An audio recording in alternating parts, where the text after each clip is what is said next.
그날의 나는 어떤 눈을 하고 있었을까?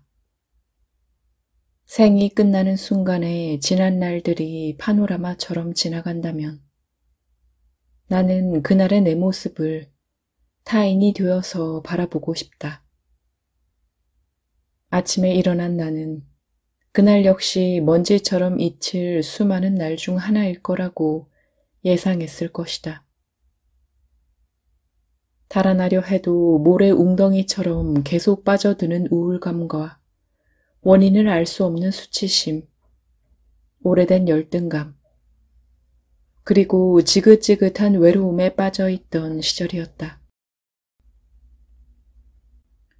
분명 눈을 뜨자마자 또 시작됐어 라고 생각했겠지만 아이에게는 절대로 그런 티를 내고 싶지 않아서 나는 평상심을 가장한 얼굴로 일어났을 것이다. 어쨌든 그날은 일요일 아침이었고 나는 가족들과 먹을 팬케이크를 굽고 있었다. 팬케이크가 익기를 기다리며 창밖을 바라보았다. 흐린 날이었다. 텅 빈 놀이터, 아무도 출근하지 않아 한적한 거리. 밤의 흔적을 지우고 차분하게 네온 사인을 끈 낡은 상가 건물들이 보였다. 그리 우울한 풍경도 아니었는데 갑작스럽게 우울감이 찾아왔다. 물론 자주 있는 일이었다. 아무 사건도 없는데 우울감을 느끼는 건. 하지만 그날은 뭔가 달랐다. 내 내면에서 어떤 일이 일어나고 있는지를 더욱 자세하게 슬로우 모션으로 인식할 수 있다는 점에서 익숙한 우울감이 밀려오는 것을 느낀 순간 동시에 그 우울감에 맞서는 우울감을 절대로 가만히 둬서는 안 된다는 강력한 저항이 솟아나는 것을 보았다. 우울감이 밀려드는 파도라면 이 파도로부터 내 마음을 지키기 위해 창과 방패로 무장한 전사들이 성 밖으로 몰려 나오는 느낌이었다. 우울이 오고 있어. 이걸 절대로 그냥 둬서는 안 돼. 우선은 이렇게 번역할 만한 약간의 불안감과 조급함이 우울함에 맞서서 올라왔다. 그러자 내 마음의 일부는 마음의 도서관을 바쁘게 움직이며 이 우울을 잠재울 빛나는 구절들을 찾기 시작했다. 이 세상은 사랑으로 가득하다. 우리는 우리가 받은 것에 감사해야 한다. 아니야. 이런 구절들로는 부족해. 이걸 어떻게 하지? 어떻게든 우울을 잠재워야 해. 또 다른 일부는 어린애처럼 주저앉아서 싫어, 너무 싫어. 또 우울이라니. 뭘 했다고 우울해? 하며 불평을 늘어놓았다. 이런 동시다발적인 저항의 움직임이 한순간에 포착된 것은 처음이었다. 항상 이랬던 거구나. 항상 이렇게 우울할 때마다 우울과 싸우고 있었던 거야. 내가 우울했던 순간마다 이런 식으로 마음의 자동 반응이 일어나고 있었음을 알 수 있었다. 그동안은 단지 그걸 알아차리지 못했을 뿐이었다. 우울이 뭐라고 이렇게 분주하게 막으려 하는 걸까? 그냥 한번 우울하도록 잠시 내버려 두면 안 되는 걸까? 이 생각이 드는 순간 우울에 맞서려고 바쁘던 마음들이 일시에 침묵했고 방어막이 사라지자 우울감의 파도가 마음속으로 물밀듯이 밀려들었다. 나와 우울, 이렇게 단독으로 우울을 만난 것은 처음이었다.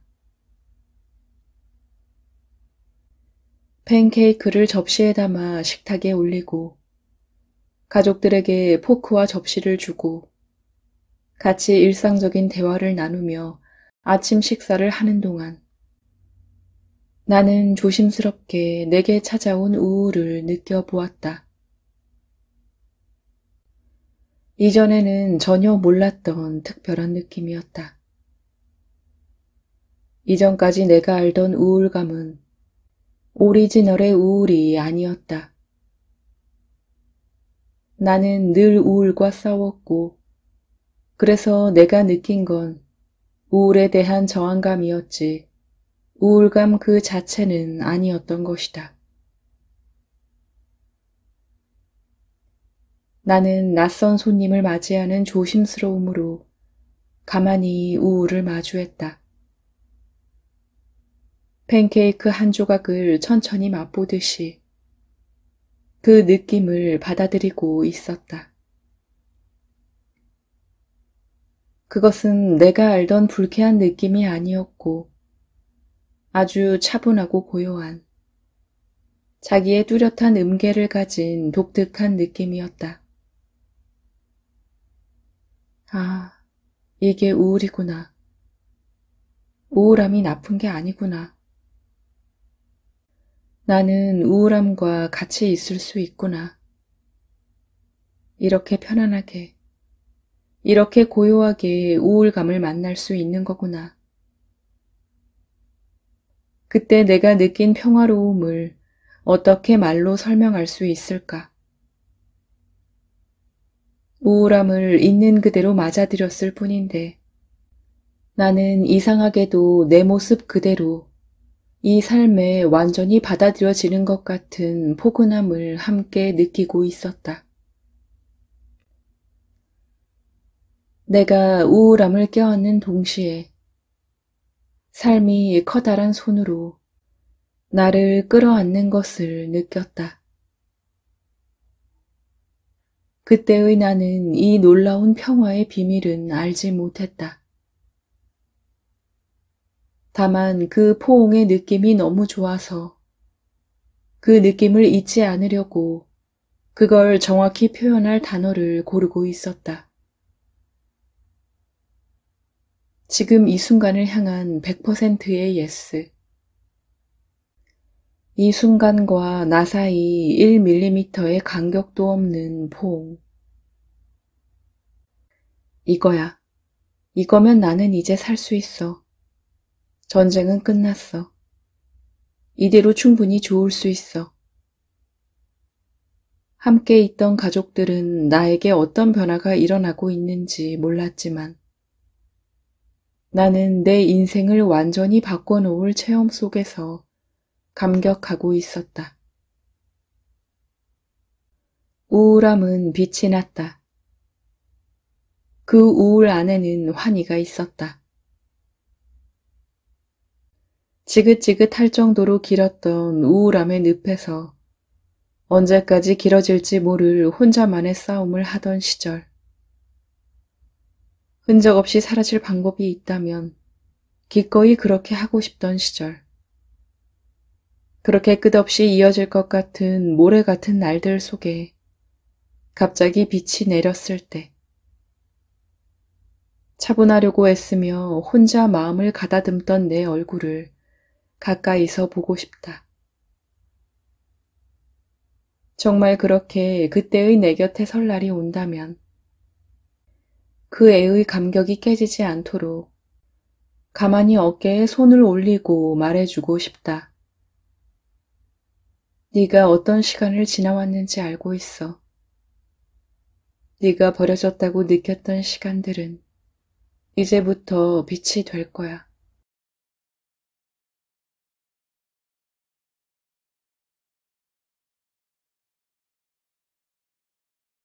이 세상을 창조한 사랑은 이 모든 감정이 체험을 위해 만들어진 허상임을 알고 있습니다. 그 사랑은 이원성 너머에 있고 그것은 파도를 껴안는 바다의 모습과 같습니다. 바다는 항상 요동치는 이원성의 파도 전체를 인정하고 허용하고 받아들입니다. 사랑과 버림받음이 짝이라는 걸, 많이 사랑할수록 미움도 크다는 걸 진정한 사랑은 알고 있는 것입니다. 그래서 그 두 마음을 차별 없이 껴안을 수 있는 것이죠. 늘 당당하고 매력적이고 자존감이 높은 마음을 수용하듯이 소심하고 자기를 미워하고 자신감이 없는 마음도 똑같이 끌어안습니다. 소심함이 없으면 당당함도 없다는 걸, 미워하는 마음이 사랑의 마음에서 나온다는 걸,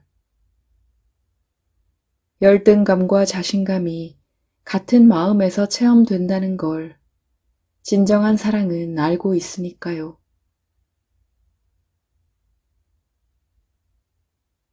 우리는 먼저 이 세상의 상대성을 인정하고 받아들여야 합니다. 우리가 좋은 감정, 나쁜 감정이라고 판단하고 구분한 모든 감정, 그 모든 마음이 사실은 자기 자신인 사랑을 체험으로 알기 위해 만들어진 장난감이라는 걸 알아야 합니다. 이것을 알아야만 모든 감정을 올라오는 대로 경험하고 흘려보낼 수 있습니다. 계속해서 이것을 연습하면 에고와 나를 동일시하던 습관에서 조건 없는 사랑과 나를 동일시하는 관점으로 전환할 수 있게 됩니다. 이원성을 인정하고 받아들이는 과정을 통해 역설적으로 이원성을 넘어서는 것이죠. 이렇게 우리는 우리의 무의식에 자리한 감정적 상처들을 정화하게 됩니다. 에고가 나쁘다고 판단한 감정들은 우리를 통과해 가지 못하고 경험되지 못한 채로 우리의 몸에서 느껴질 정도로 무의식에 축적되어 있습니다.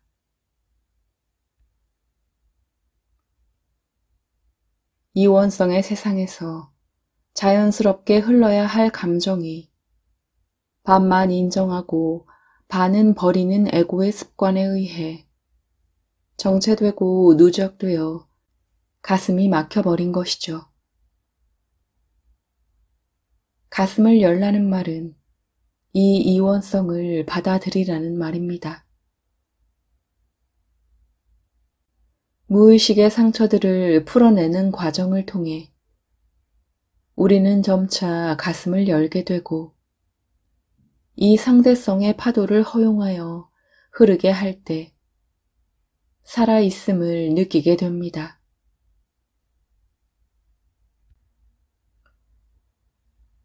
우리가 무의식을 정화할 때 우리는 조건 없는 사랑에 자신을 동일시하게 됩니다. 그러면 두 가지 양상의 창조가 일어납니다. 한 가지는 우리가 나쁘다고 버린 마음들을 조건 없는 사랑으로 껴안으면 그 버려진 마음은 현실로 창조되지 않습니다. 가난한 마음의 아픔을 충분히 받아들이고 허용하면 그 가난함을 인정하라고 현실에서 가난한 일이 창조되는 일이 없어지는 것이죠. 가난한 마음의 아픔을 수용하면 나는 가난한 존재다 라는 거짓이 놓아지고 가난함은 하나의 느낌으로 돌아갑니다. 그냥 쓸 수 있는 하나의 물감이 되는 것이죠. 이 물감이 있어야만 풍요로움의 감정도 쓸 수 있습니다. 두 번째는 우리의 개별적인 영혼의 빛이 현실에 표현되는 창조입니다. 이원성의 마음을 충분히 허용하면 모든 마음이 물감처럼 자유롭게 쓸 수 있는 장난감 같은 것임을 알게 됩니다. 이때 우리는 에고의 두려움으로 창조하지 않습니다. 더 이상 방어하고 저항하지 않으며 삶을 향해 가슴을 활짝 열어놓습니다. 이것은 내 힘으로 하는 것이 아닙니다. 어디서 얻어내고 구해야만 하는 것이 아닙니다. 우리가 사랑으로 투명해질 때 이 투명한 창을 통해 실제하는 사랑의 빛이 들어오게 되는 것입니다.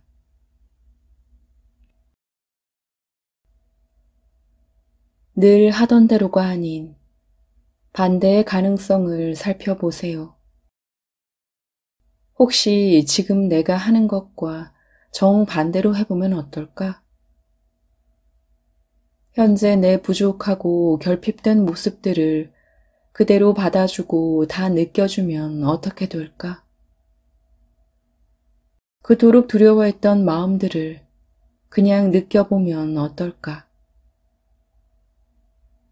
에고가 가장 두려워하는 것들을 저항 없이 직면해보면 어떨까? 지금 그렇게 하든 아니면 먼 미래에 그렇게 하든 우리는 모두 이 이원성의 환상을 받아들여서 이 이원성의 세상을 넘어가게 될 것입니다. 왜냐하면 우리가 이 환상의 세상 너머에서 왔기 때문입니다. 투명해지기를 선택하세요. 이 세상으로 내 본래의 사랑이 들어올 수 있도록 과감히 작은 나를 내려놓는 것. 이것이 내가 진정으로 원하는 것임을 인정하세요. 사랑의 감정이 아닌 진정한 사랑을 여기로 가져오기로 선택할 때 삶은 완전히 다른 길로 접어들게 될 거예요.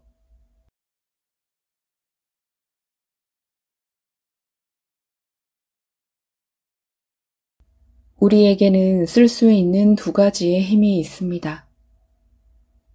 바로 수용과 두려움입니다. 우리에게는 매 순간 이 둘 중 어떤 힘을 쓸지에 대한 선택권이 있습니다.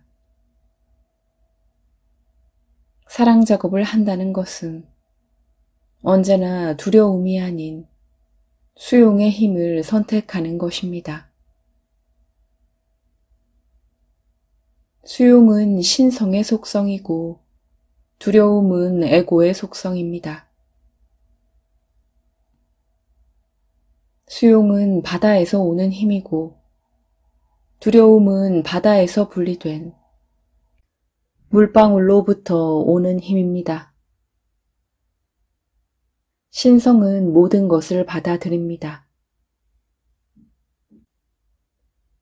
이것을 다른 말로 하면 조건 없는 수용, 조건 없는 사랑이라고 할 수 있습니다. 바다는 파도가 아무리 험하게 쳐도 그것이 높고 낮음을 반복하며 흐르는 환상임을 알고 있습니다. 그래서 어떤 상태든 그것을 있는 그대로 판단 없이 의식할 수 있습니다. 이것이 전체로부터 오는 수용의 힘입니다. 에고는 두려움을 통해 힘을 행사합니다. 이것은 저항하는 힘입니다.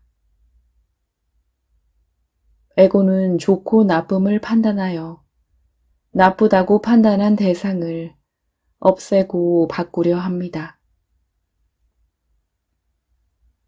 에고는 자신이 전체로부터 분리된 작은 존재라고 믿고 있으며 높은 파도에 매달려야 살 수 있다고 착각합니다. 에고는 분리를 기반으로 하므로 대상을 항상 좋고 나쁜 것으로 이분하며 이원성의 한 면을 없애려고 합니다. 이런 저항의 태도 바탕에는 자신이 버림받은 존재라는 믿음과 정말 버림받을까봐 두려워하는 마음이 깔려 있습니다.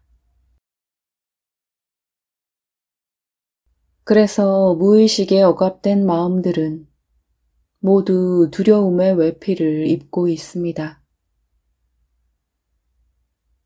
에고는 두려워하는 대상에 저항함으로써 오히려 그 대상을 무의식에 가둬둡니다.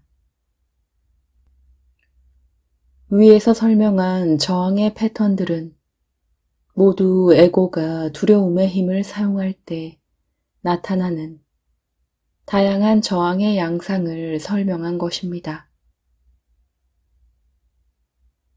우리가 자신의 느낌을 솔직하게 대면하기 시작하면 무의식에 갇혀있던 마음들을 알아차리기 시작합니다. 이때 우리가 마주하게 되는 억압되었던 마음들은 모두 두려움으로 한 겹 덮여 있기 때문에 그 속내를 한 번에 알아차리기 어렵습니다. 그래서 먼저 두려움을 수용해야 합니다.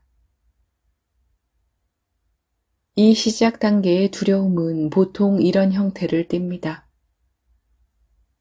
이 마음을 바꾸고 싶다. 이런 마음을 느끼고 싶지 않다. 이런 마음을 느끼는 나는 나쁜 사람이다. 이런 마음을 느끼면 정말 그런 일이 일어나지는 않을까? 이런 생각이 들 때 에고는 이 생각을 믿어버리고 이것이 두려움인 것을 모른 채로 수용을 포기합니다. 우리는 두려움을 내 내면 아이로 바라보고 수용할 수 있어야 합니다. 두려움도 내면 아이라는 것을 알면 그 마음부터 끌어안을 수 있습니다.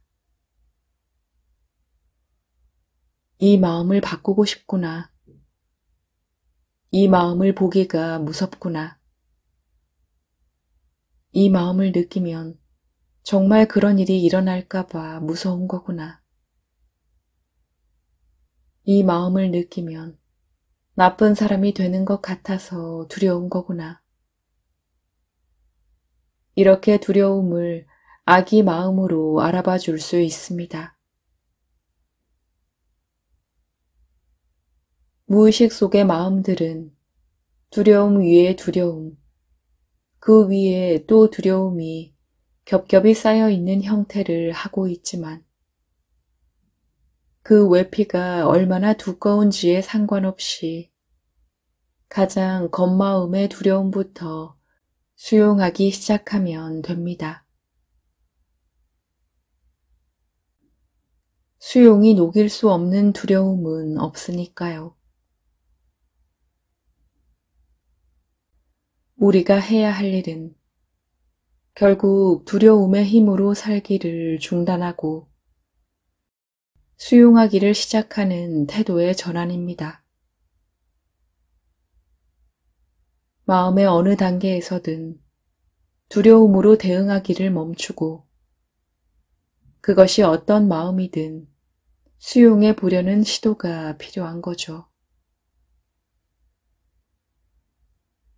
아무 조건을 달지 않고 내 마음을 받아들여 보는 것. 거기에서부터 마음의 아픔이 녹기 시작하며 아픔이 녹아내린 자리에는 언제나 거짓없이 온전한 나 자신이 남아 있습니다.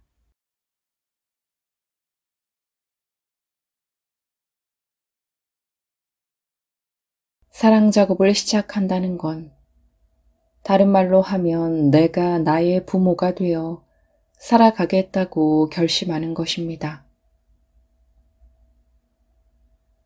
나를 조건 없이 받아들여주고 사랑해줄 사람은 오직 나 자신뿐이라는 걸 인정하고 성장하지 못한 채 내면에 웅크리고 있는 버림받은 어린 아이들을 밝고 따스한 집으로 하나씩 데려오는 거예요. 보통 이 버림받은 아이들을 상처받은 내면 아이, 버림받은 내면 아이라고 부릅니다. 대부분 어린 시절에 충분히 소화하지 못한 감정들이기 때문에 이 마음들은 어린아이 같은 속성을 지니고 있습니다. 그래서 감정을 대할 때는 어린아이를 대하듯이 바라보는 것이 가장 적절합니다. 우리가 어린아이 같은 마음들을 두려워하지 않으면, 나쁘다고 판단해서 억압하지만 않으면 이 굳어진 감정체들은 자신의 속내를 남김없이 드러내기 시작합니다. 누군가를 죽이고 싶을 만큼 증오하는 마음을 어린아이로 바라보며 수용하다 보면 그 안에는 너무나 사랑받고 싶어서 구걸이라도 하고 싶었던 비참한 아이의 마음이 있습니다. 세상 사람들의 행복을 모두 망가뜨리고 싶던 마음에 판단 없이 귀 기울이다 보면 자기가 주는 사랑을 기쁘게 받아주는 존재가 없어 좌절한 아이의 마음이 드러납니다. 나쁘다고 외면했던 마음들을 판단 없이 수용하다 보면 포악하고 잔인하게만 보였던 아이들 안에도 순수한 사랑을 간직한 아이가 분명히 있습니다. 우리의 가장 깊은 진실을 마주하기 위해서는 매 순간 자신의 느낌을 알아차리고 그 솔직한 느낌을 판단 없이 수용하는 자세만 있으면 됩니다. 많은 영성의 가르침에서 이런 수용의 자세를 관찰자의 태도라고 얘기합니다.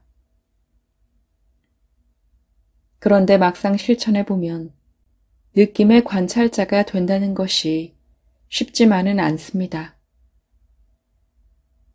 관찰자가 되려고 하면 느낌을 경험하지 않고 머리로 분석하거나 마치 그 느낌을 남일처럼 냉정하게 보는 실수를 하게 되죠.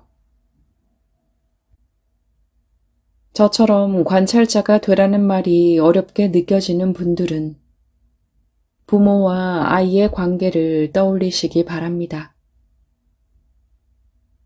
물론 이때 부모는 우리가 현실에서 경험한 부모의 모습이 아니라 조건 없이 나를 사랑해주는 이상적인 부모님의 모습입니다. 나라는 존재를 만들었고 내가 흠없이 온전한 존재임을 잘 알고 있는, 나를 존재 자체로 받아들여주는 부모님의 모습을 그려보세요. 이 부모님은 내가 겪고 있는 감정적인 아픔들이 모두 거짓에서 온 것을 알고 있지만 나를 진정으로 사랑하기에 내 아픔에 깊이 공감하며 아픔을 함께 나누고자 합니다.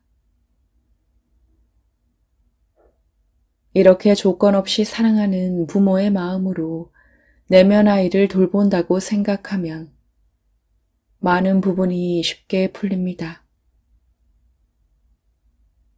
이 관계와 이 거리가 감정과 나 사이에 딱 적합한 거리예요.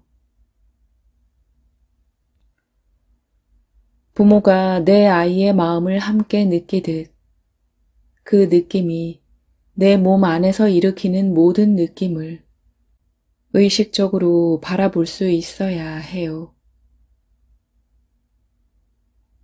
머리로 생각으로 느낌을 분석하는 것이 아닙니다. 계속해서 이 느낌이 어떻게 느껴지는지 의식하면서 또 그 느낌이 어떻게 변해가는지를 바라봅니다. 아이를 고쳐놓겠다거나 바꾸겠다는 마음 없이 그 아이를 이해하고 받아주고 위로하고 함께 하려는 마음입니다. 이게 뭔지 잘 모르는 상태로 관찰자가 되겠다고 하면 냉정한 심판관이 되어버릴 수도 있어요. 혹시 자신이 감정을 마주한다고 하면서 내 감정을 심판하고 분석하고 있지는 않은지 살펴보세요. 반대로 이 느낌과 내가 동일시 되어도 문제가 됩니다. 그 감정에 매몰되는 것이죠. 이것이 우리가 삶을 사는 보통의 방식입니다. 감정과 내가 분리되지 않고 감정이 하는 말들을 그대로 사실로 믿어버리는 것이죠. 이건 어떤 상태냐 하면 지금 내 내면에 아이만 있고 부모가 없는 상태입니다. 분노가 올라오고 저 인간을 혼내줘야겠다는 생각이 듭니다. 이 감정과 생각은 내면 아이의 것이지만 보통은 그 사실을 구분하지 못합니다. 그래서 실제로 분노하고 복수하는 행동을 합니다. 이때는 내 감정을 아이로 보고 감정과 분리되는 것이 필요합니다. 그 감정을 이해하고 받아줄 수 있는 공간, 부모의 품이 필요한 것이죠. 부모의 시선이 생기면 감정이 시키는 대로 행동하는 것을 멈출 수 있습니다. 부모는 아이의 감정대로 아이가 시키는 대로 움직이지 않지만 그 아이를 잘 달래고 보살피며 아이를 다시 평온하게 만들어주는 역할을 합니다. 정리하면 부모의 시선으로 본다는 것은 심판관 같은 냉정한 부모의 눈, 아이의 말을 전부 사실이라 믿어버리는 철없는 부모의 눈으로 보는 것이 아니고 내 아이가 존재만으로 온전함을 알기에 지금 잠시 요동치는 아이의 마음을 판단 없이 공감하며 함께 경험해 줄 수 있는 부모의 눈으로 보는 거랍니다.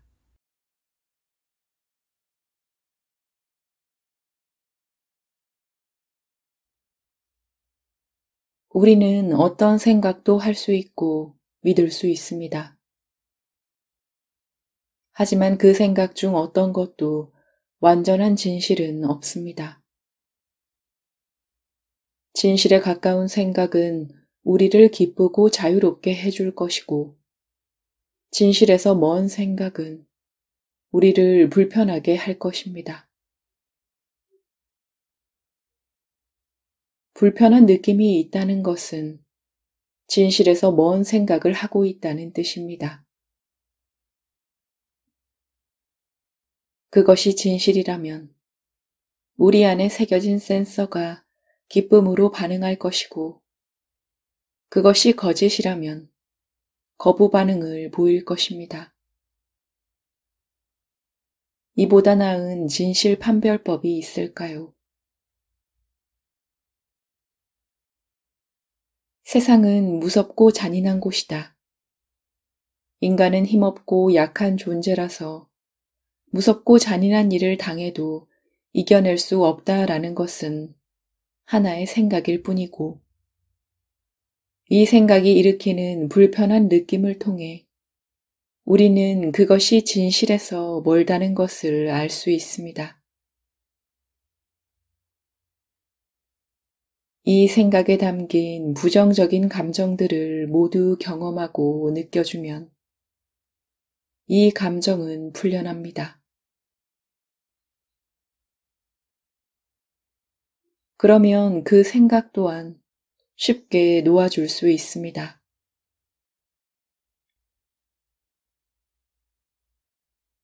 우리가 자기의 느낌을 세심하게 알아차리지 못하면 부모의 역할을 할 수 없고, 그렇게 되면 내면 아이가 우리의 주인 노릇을 하게 됩니다.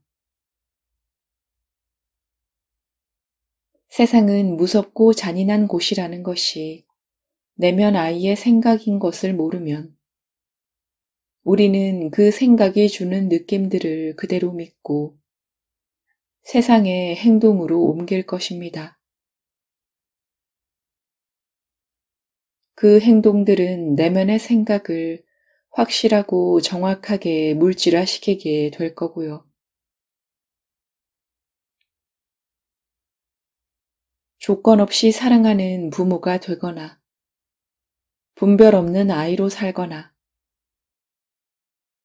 우리의 선택은 이 둘 중 하나입니다. 사랑 작업의 핵심은 이것입니다. 느낌 중심, 판단 금지, 절대 공감.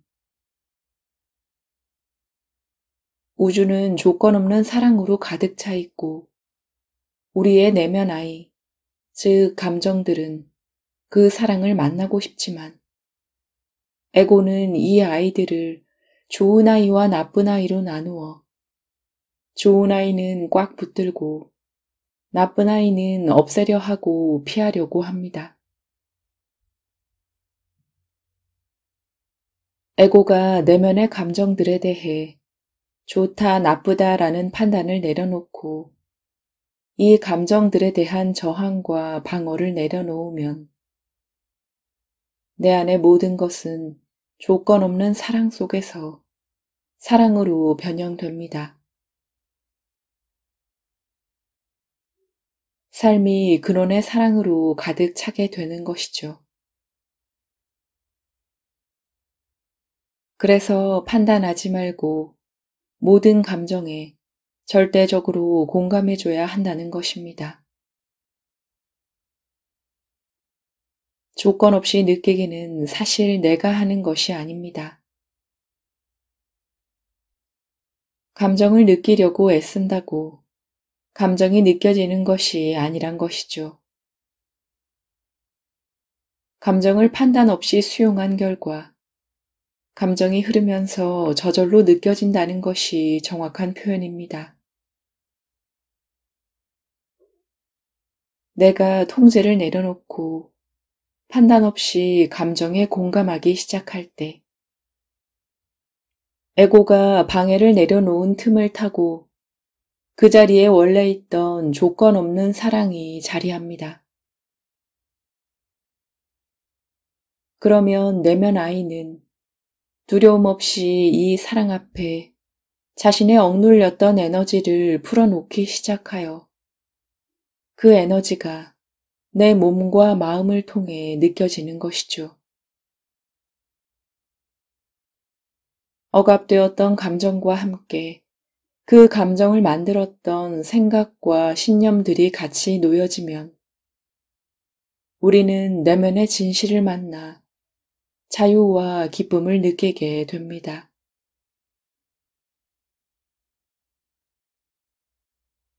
결국 에고가 하는 일은 아무것도 없습니다.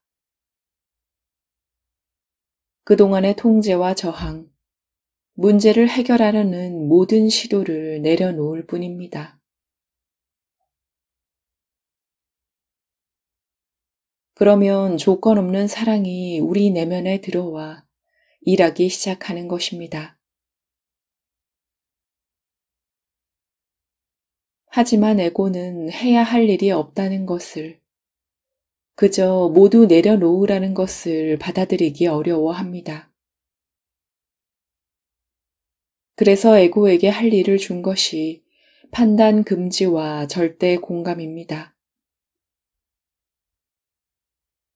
어떤 모습이든 수용해주는 부모로서 내면 아이에게 절대 공감해 주라는 한 가지 역할을 준 것입니다.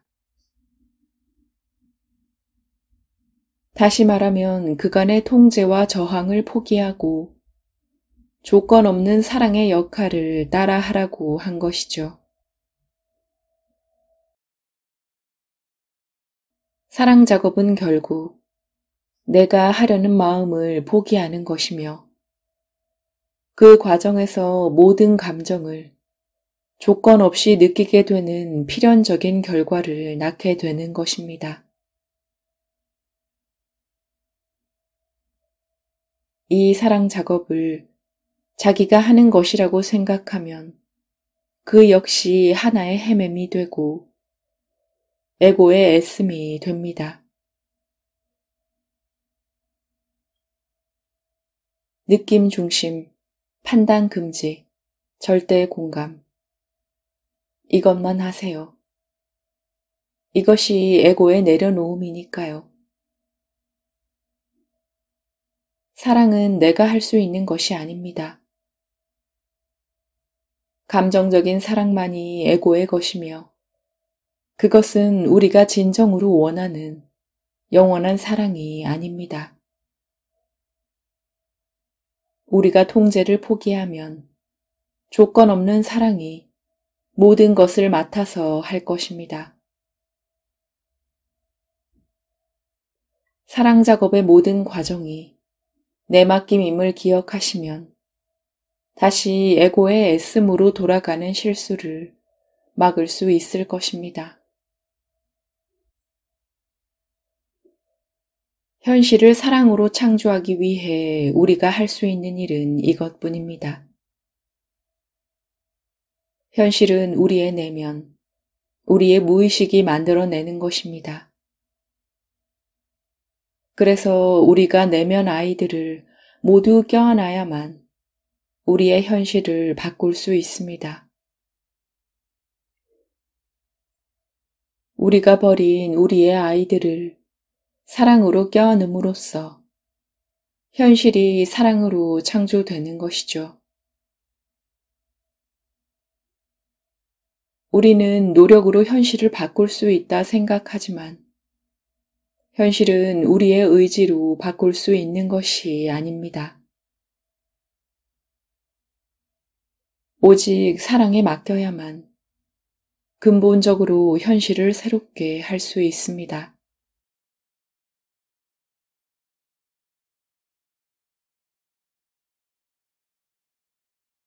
공감 연습.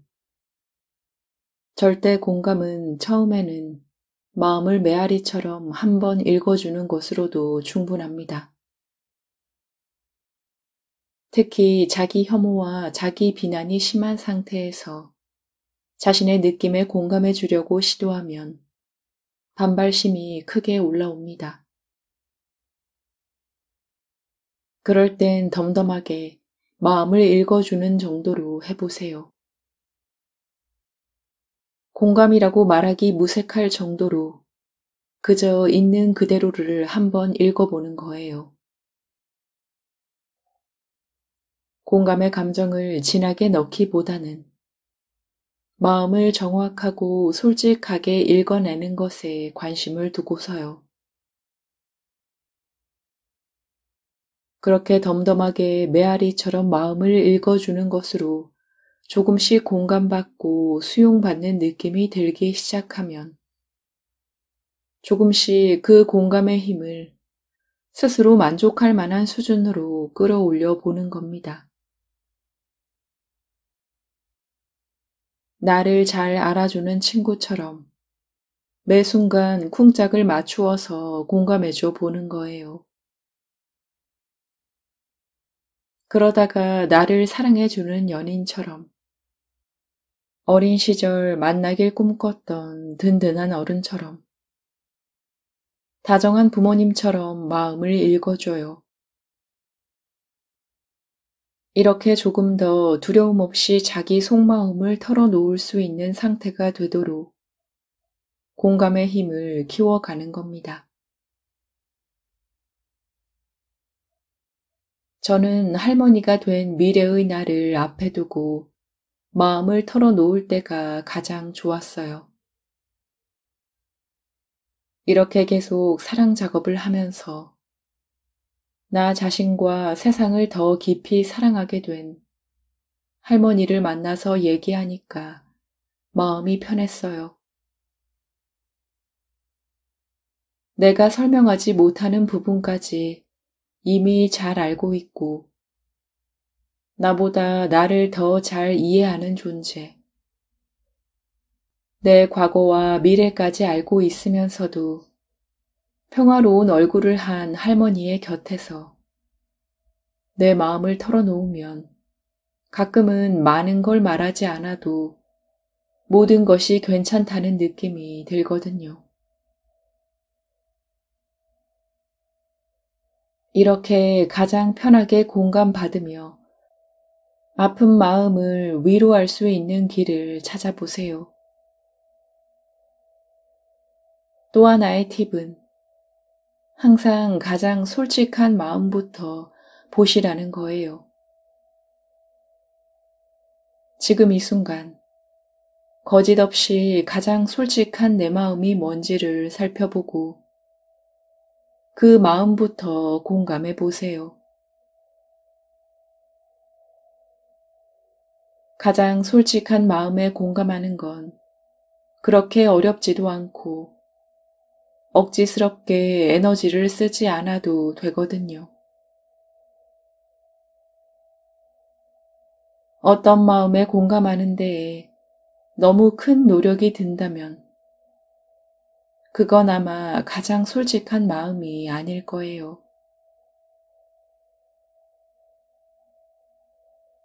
그런데 솔직한 자기 마음을 알아차리는 것이 마음 먹는다고 하루아침에 되는 것은 아니에요. 솔직함은 굉장히 고급 능력이라 아마 꾸준한 연습이 필요할 거예요. 억압하지 않고 솔직한 느낌들을 느끼도록 자신에게 허락해 주는 건 매우 용기가 필요한 일입니다. 나쁘다고 회피했던 것들을 마주하는 위협을 감수해야 하니까요. 그래도 매 순간 나를 마주하면서 살아야 나란 존재를 오해하지 않고 살 수 있습니다. 그러면 한 걸음 더 나가서 느낌 중심으로 알아차리는 동시에 이 느낌을 어떻게 수용하는지를 살펴볼게요. 친구에게 전화가 왔는데 친구가 싫고 전화가 받기가 싫다는 느낌이 솔직하게 올라오면 그 즉시 그걸 나쁜 마음으로 비난하는 마음이 올라옵니다.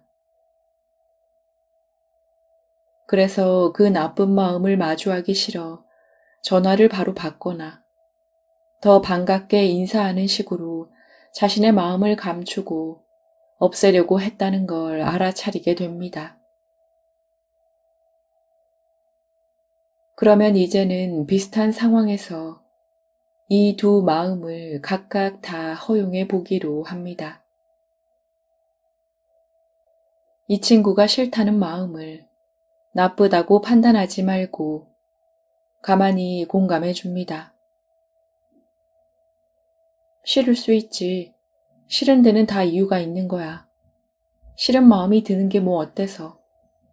라고 공감해 보면서 싫은 느낌이 몸에서 어떻게 느껴지는지 느껴보는 겁니다. 그러면 마음은 뭐가 싫은지, 이 친구의 어떤 점이 나를 괴롭게 만드는지를 자연스럽게 말해줍니다. 매일 도움만 받는 내가 못나 보여서 싫어. 또는 얘 앞에만 있으면 내가 형편없는 사람이 되는 느낌이야. 이렇게 솔직한 속마음을 드러내는 것이죠.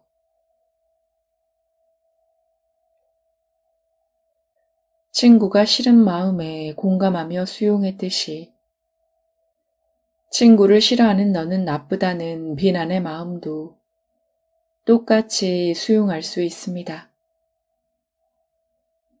이렇게 잘해주는 친구를 속으로 미워하는 내가 너무 싫다라는 마음이라면 그 마음 그대로 공감해 줍니다.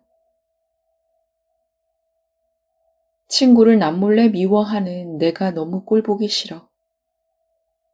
이 생각이 몸에서 어떻게 느껴지는지, 얼마나 싫은지, 그건 어떤 감정인지 느껴보는 겁니다. 상반돼 보이는 이 두 마음이 서로 싸우며 정체되게 두지 말고 싸우는 두 아이의 말을 하나씩 들어주는 부모님처럼 각각 따로 수용해 주는 거죠. 해보시면 알겠지만 이 두 아이는 결국 같은 아이입니다. 스스로 너무 못나서 사랑받을 가치가 없다고 느끼는 아이가 자신을 둘로 분리해서 싸우는 중이라는 걸 결국 알게 됩니다. 이런 과정을 거쳐 자신이 가장 보기 싫어하는 마음을 저항 없이 만나게 되고, 그러면 그 가장 버림받은 아이의 아픔을 조건 없는 사랑의 눈으로 바라보고 위로하는 아픈 마음의 사랑 작업을 시작할 수 있습니다.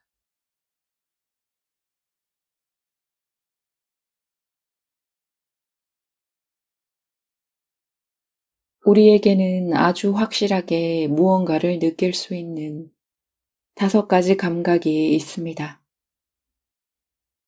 그런데 이 5가지 감각으로 내가 어떤 걸 느끼는 걸 좋아하는지 나에게 물어본 적이 있으신가요? 너는 뭘 볼 때 기분이 좋아? 너는 어떤 걸 들을 때 기분이 좋아? 어떤 향기를 맡을 때 기분이 좋아? 어떤 촉감을 좋아해? 어떤 맛을 좋아해? 수용이 뭔지 잘 모른다고 하시면 저는 이 질문부터 시작해서 일상의 사랑 작업을 하도록 권유합니다. 아주 잠깐이면 되는데도 우리는 자신이 뭘 좋아하는지도 질문하지 못하고 살고 있는 경우가 많습니다. 이 질문들에 진심으로 대답해 보세요. 구름이 모양을 바꾸는 것을 볼 때, 빗소리를 들으며 차 안에 앉아 있을 때, 귤 껍질 향기를 맡을 때, 아이의 머리카락을 쓰다듬을 때, 얼마든지 시간을 들여 답하시고 하루에 한 가지라도 나를 위해 해주기로 결심하는 거죠. 중요한 건 여기부터입니다. 우리는 좋아하는 걸 해주려는 목적으로만 이 연습을 하는 게 아닙니다. 우리는 수용의 태도를 연습하려는 것입니다. 이걸 실제로 실천할 때 구름을 바라보며 기분 좋은 느낌을 느끼는 자기를 어린아이처럼 바라보면서 그 기분을 엄마의 마음으로 함께 경험하며 공감해 주는 거예요. 우리 아기 구름 보는 걸 정말 좋아하네. 구름을 보는 동안 얼굴이 정말 편안해 보인다. 구름을 보는 내 모습이 너무 행복해 보이네. 그 좋은 느낌을 있는 그대로 수용해 주세요. 좋은 느낌에 동화돼 버리지 마시고 좋은 걸 느끼는 마음을 아기로 대하면서 엄마의 마음으로 수용해 주는 겁니다. 혼자 구름을 바라보며 좋아하는 것과 수용하면서 아기 마음과 엄마 마음으로 동시에 그 느낌을 느끼는 것이 어떻게 다른지를 체험해 보세요. 자주 연습하면서 이 수용의 감각을 익혀보세요.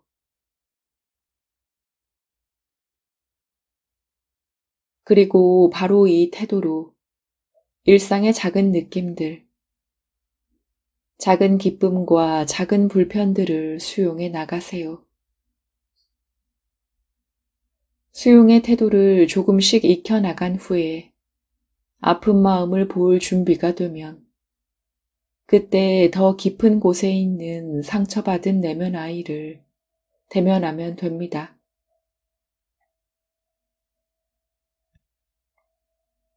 사랑 작업을 하면서 에고가 착각하는 게 뭐냐면 얼른 빨리 다 해치우고 내일부터는 새 인생을 살고 싶어 한다는 거예요. 그런데 마음은 해치우는 게 아니에요. 매일 껴안고 함께 살아가는 거예요. 오늘 내가 분노를 느꼈다면 그게 오늘의 나, 지금의 내 마음이기 때문에 느껴준 거지. 이 분노를 어떻게 하겠다고 하는 게 아니에요. 이게 지금의 나니까 그저 껴안고 하루하루 사는 것 뿐이거든요. 그래서 오늘 내가 마음을 봤는데 찜찜하다고 하면 아, 오늘은 제대로 못 봐줬구나. 뭔가 또 있나 봐. 하고 일도 하면서 오늘을 사는 거예요. 물론 그 감정의 뿌리까지 다 보고 나면 더 이상 같은 이유로 그 감정이 올라오지 않아요. 감정은 내가 믿고 있는 어떤 생각이 내 안에 있다고 알려주는 신호이고, 우리가 이 신호를 따라가서 그 생각의 가시를 보고 그걸 빼내면 더 이상 신호를 보내지 않아요. 그래서 매번 이 생각의 가시를 빼고 의식이 확장하는 데까지 가면 좋겠지만 어떤 과정은 시간을 두고 천천히 일어날 수밖에 없다는 걸 받아들여야 해요. 사랑 작업에도 완벽주의를 적용하면 굉장히 힘들어져요. 이건 에고가 하는 거예요. 그러니 매일 의식적으로 나는 오늘의 나를 산다. 오늘의 나를 껴안아 줄 거야. 라고 생각하며 하시면 됩니다.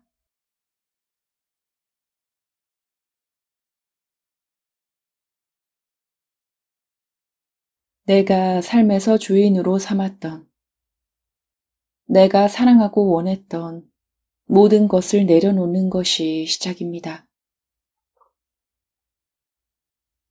지금까지 내가 주인으로 삼았던 것들은 부족하고 모자란 나를 채워줄 것으로 여겼던 돈과 성공, 명예, 인정 같은 것들입니다.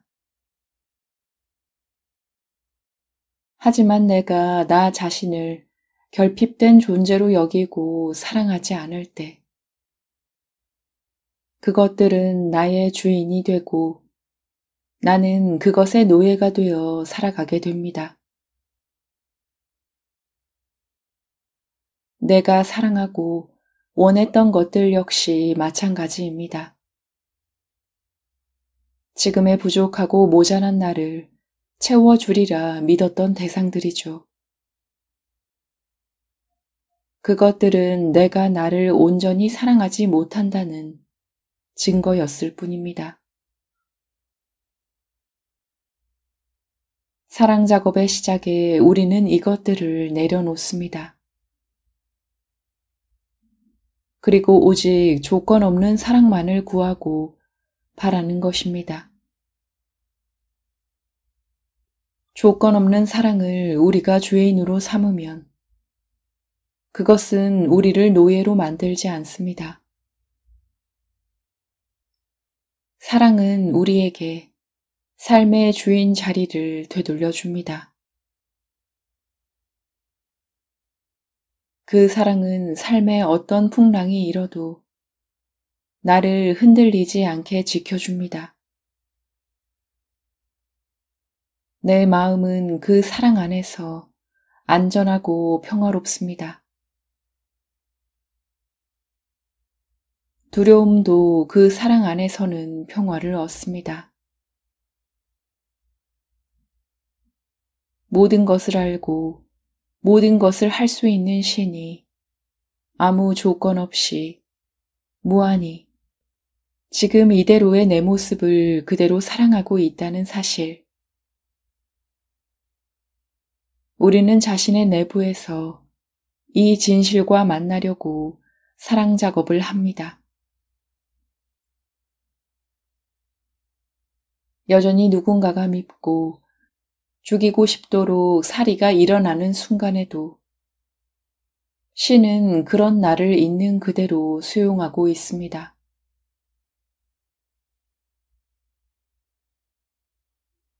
신은 내 존재의 모든 진실을 새겨놓고 나를 믿고 바라봅니다. 그 사랑이 모든 것을 녹입니다. 그 사랑의 시선을 내가 나 자신에게 주는 것이 사랑 작업입니다. 증오, 원망, 혐오감, 불신. 이 모든 어두운 감정들을 따라가다 보면 사랑받지 못했다고 느낀 어린아이가 있을 뿐입니다.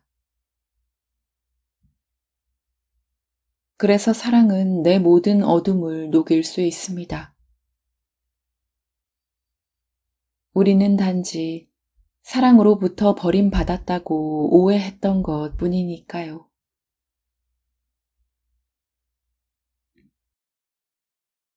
의식의 비단에 살지 못하고 무의식 속에 버려진 아이들을 똑바로 바라보는 기회를 주기 위해 삶은 우리의 현실 안에 계속해서 우리가 버린 아이들의 모습을 출현시킵니다.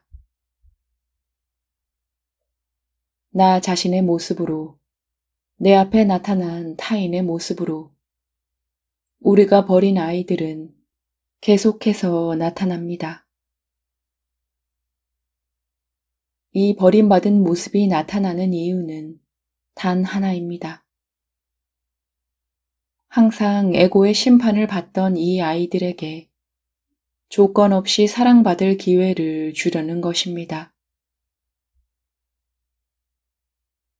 그래서 우리가 재앙이라 부르는 순간들조차 사랑의 기회가 되는 것입니다.